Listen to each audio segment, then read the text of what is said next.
வணக்கம். இன்னைக்கு நம்ம பார்க்க போற திருப்புகழ் சுவாமிமலையில் இருக்கக்கூடிய முருகப்பெருமான் மீது பாடப்பெற்றது. இது 212வது திருப்புகழ். இந்த திருப்புகழை படிக்கிறதுனால அலைப்பாயிரமானது அமைதி அடையும், மௌன நிலையும் உணர முடியும். வாங்க இந்த பாடலை இப்ப பார்க்கலாம். காமிய தழுந்தி இளையாதே, காலர்கை படிந்து மடியாதே, ஓம் எழுத்தில் அன்பு மிக ஊறி, ஓவியத்தில் அந்தம் அருள்வாயே, தூமமை கணிந்த சுகலீலா, சூரனை கடிந்த கதிர்வேலா, ஏமவெட் புயர்ந்த மயில்வீரா, ஏரக தமர்ந்த பெருமாளே. வாங்க இந்த பாடலுடைய பொருளை பார்க்கலாம். காமிய தழுந்தி இளையாதே அப்படின்னா எல்லா விஷயங்கள்லயுமே எதிர்பார்ப்போட எதுக்காவது ஆசைப்பட்டு செய்யறத காமியம் அப்படின்னு சொல்லுவாங்க. இந்த செயல்களே அழுந்தி மெலிந்து போகாமல், காலர் கை படிந்து மடியாதே அப்படின்னா யமனுடைய தூதர்கள் கைகள்ல மடிந்து போகாமல், ஓம் எழுத்தில் அன்பு மிக ஊறி, ஓம் அப்படிங்கிற பிரணவ மந்திரத்தில் அன்பு கொண்டு அதிலே ஆழ்ந்து போய், ஓவியத்தில் அந்தம் அருள்வாயே. இந்த வார்த்தை ரொம்ப அழகா உபயோகிச்சிருப்பாரு. ஓவியம் அப்படின்னா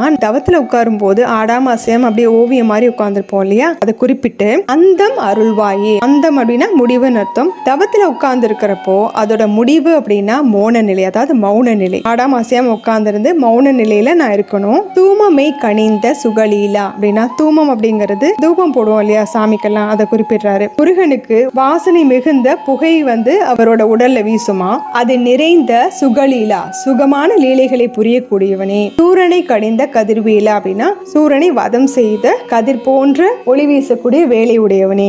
ஏமவெட் புயர்ந்த மயில் வீரா. ஏமம் அப்படிங்கிறது தங்கத்தை குறிக்கக்கூடியது, வெட்பு அப்படின்னா மலை, தங்கம் மாதிரி இருக்கக்கூடிய மலை மேல் அமர்ந்திருக்கும் மயில் வீரனே.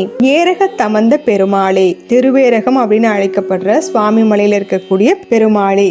ஓம் அப்படிங்கிற அந்த பிரணவ மந்திரம் பிரபஞ்சம் முழுக்க ஒழிச்சிட்டு இருக்கிறது. கடல் அலையில கூட இந்த சப்தம் தான் கேட்கும். நீங்க திருச்செந்தூர்ல 2வது பிரகாரத்துல ஒரு துளை ஒண்ணு இருக்கும், அதுல காது வச்சு கேட்டோம்னா அந்த கடல் அலையோட சப்தம் நமக்கு ஓம் அப்படிங்கிற சப்தமா கேட்கும். ஆர்ப்பரிக்கிற கடல் அலையில ஓங்காரத்தை முருகனுடைய கோவிலுக்குள்ள இருந்து கேட்க முடியும்னா அலைப்பாயிர நம்ம மனசுலயும் ஓங்காரத்தை கேட்க முடியும். ஏன் இந்த பதிவுல இவ்வளவு தூரம் நான் குறிப்பிட்டு சொல்றேன் அப்படின்னா, திருச்செந்தூர் முருகன் கோவிலை துவாரத்துல இருந்து கேட்கும் போது கடல் அலையோட சத்தம் ஓங்காரமா கேட்கும் அப்படிங்கிறது இன்னைக்கு காலையில தான் புக்ல படிச்சேன். இன்னைக்கு இந்த திருப்புகழை பார்த்தது எனக்கு ரொம்ப ஆச்சரியமா இருந்தது. அதனாலதான் இந்த பாடலை இன்னைக்கு கண்டிப்பா கொடுக்கணும் அப்படின்னு முடிவு பண்ணி அதோட சேர்த்து இந்த விஷயங்களையும் சொல்லியிருக்கேன்.